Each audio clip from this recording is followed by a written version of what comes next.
The prelims is approaching fast and हम सब content पे काम कर रहे हैं, but at the same moment we should also be learning how to apply the content that we are reading, and therein this session will help you.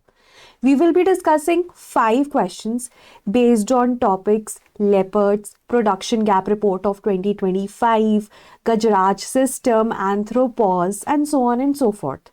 तो इन questions को attempt करिए, अपनी नॉलेज को अप्लाई करिए, उसे टेस्ट करिए, and once you are done with this video अपना score मुझे कमेंट्स में आउट ऑफ 5 ज़रूर बताना. So let's start with the first question. Also हमारे सारे कोर्सेज पे डिस्काउंट चल रहा है. So in case you want to enroll for prelims relevant courses like the pre-crash course, which is going to start from Monday, or you want to enroll in the test series, or you want to enroll in the current affairs course, the epic course for prelims, तो सभी courses पे 25% off चल रहा है. Make the most of this. Now coming to the first question.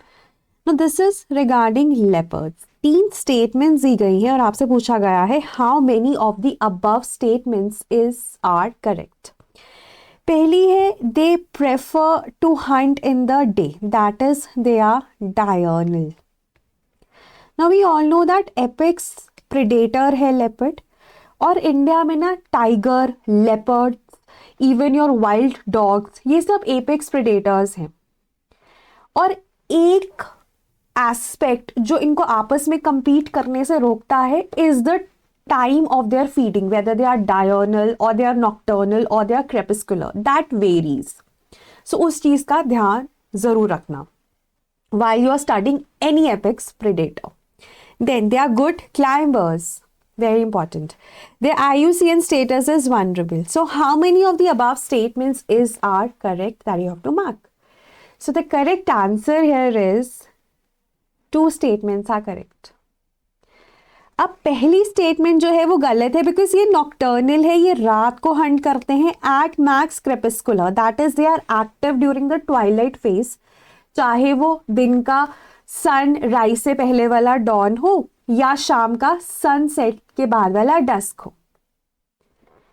Also they are very good climbers, और ये ना इनको हैबिटेट जनरलिस्ट भी कहा जाता है कि ये ह्यूमन हैबिटेशंस के पास भी रह लेते हैं, ये जंगल डेंस जंगल्स में भी रह लेते हैं. ठीक है, जनरलिस्ट है ये, इनका सरवाइव करना बहुत आसान है. So this is correct and they are vulnerable.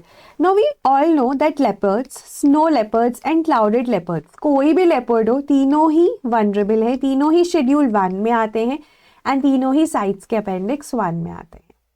और लेपर्ड्स सबसे ज़्यादा हमें मध्य प्रदेश की स्टेट में मिलते हैं. That is why Madhya Pradesh is also known as the leopard state of India.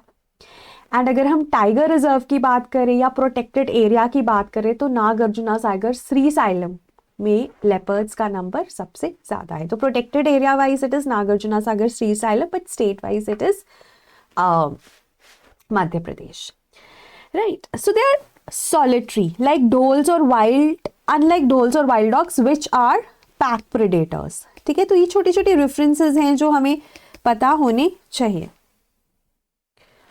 Okay, then next question is anthropause. ये अभी न्यूज में है, आपको 4 स्टेटमेंट्स दी गई हैं, आप बताइए कौन सी सही है. It is a geological epoch marked by permanent dominance of humans over Earth's natural system. क्योंकि anthro relates to humans. Anthropology is the study of humans उस तरह से and their evolution. A global pause in the industrial production mandated under international environmental agreements. A sudden decline in human population due to ecological collapse. A temporary large-scale reduction in human mobility and economic activity which led to noticeable changes in the wildlife behavior and environmental parameters. So take your time and mark your answer. The correct answer is D.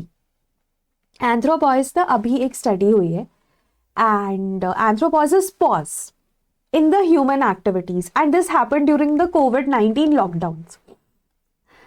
अब उस दौरान ना हमने देखा कि noise pollution, air pollution, water pollution, right, carbon dioxide emissions in the air, everything was reduced. Wild life behaviour में हमने changes देखे, राइट। एंड सो इन सब को नाम दिया गया anthropause by the ecologist, and this is not permanent like anthropocene which is an epoch, ठीक है। ये एंथ्रोपोसीन नहीं है, ये इपॉक नहीं है, और ये टेम्पररी था। बट हाँ, एक एक्सपेरिमेंट हो गया नेचुरली कि कैसे ह्यूमंस इन्फ्लुएंस करते हैं इन्वायरमेंट को, और अगर ह्यूमंस रुक जाएंगे तो इन्वायरमेंट में क्या क्या चेंजेस आएंगे। That's एंथ्रोपॉस। So it's temporary, happened during the COVID-19 lockdowns, and impact क्या क्या हुए उनके, ह्यूमन एक्टिविटी पूरी रुक गई, उसके क्या क्या इम्पैक्ट हुए उसको स्टडी किया गया है और उसको नाम दिया गया है anthropause. Third question is regarding the production gap report of 2025। Last ये 2023 में आई थी, अब ये रिसेंटली रिलीज की गई है। तो ये कौन रिलीज करता है? UNEP, international energy agency, Stockholm Environment Institute, Climate Analytics and International Institute for Sustainable Development, WRI and UNEP.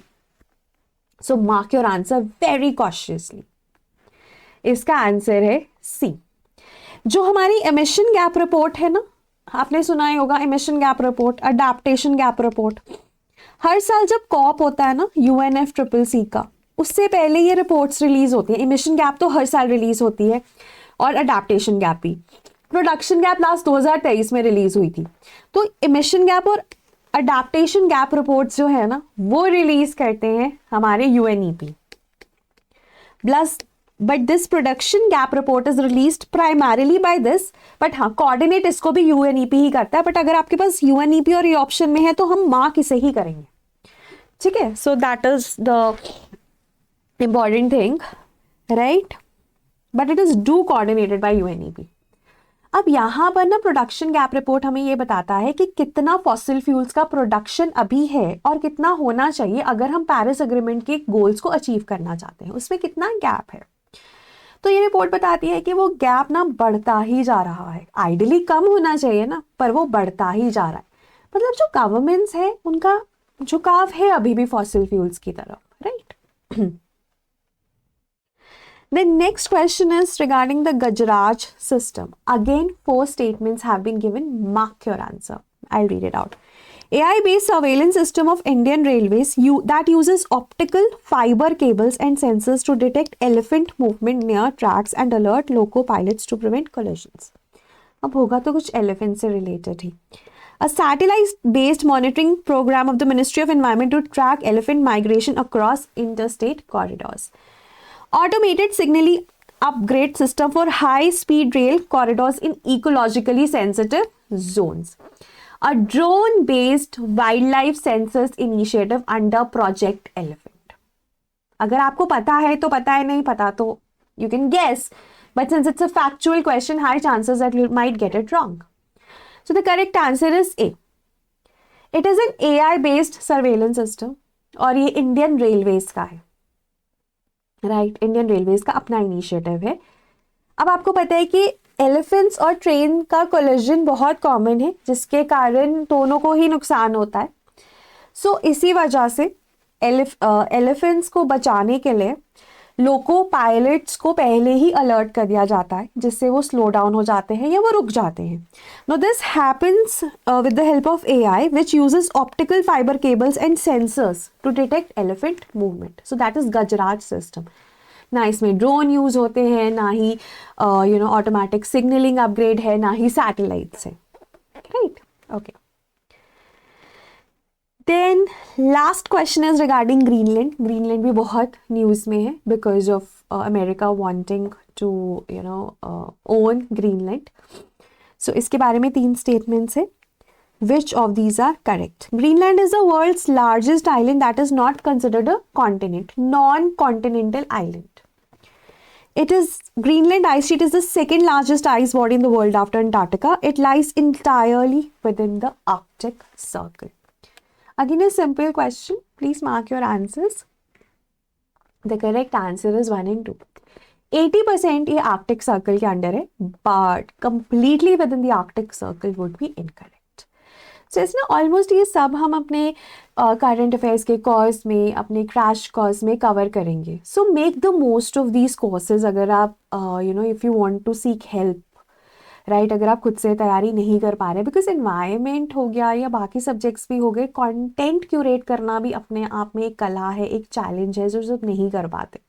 और सिंस अभी टाइम भी कम है, तो जैसे हमारा ये जो कोर्स है current affairs, focused just on the current affairs. जैसे आप पहले, अगर आप क्रैश कोर्स का हिस्सा बनना चाहते हैं तो वहाँ पे स्टैटिक और करंट दोनों करवाया जाएगा फॉर प्रीलिम्स. इस कोर्स में we will be focusing only on the current affairs aspect. So if you are done with static, you can actually go for this course, and this is priced at 3500 rupees only. और इस पे भी आपको discount मिल जाएगा if you call it 1800890303.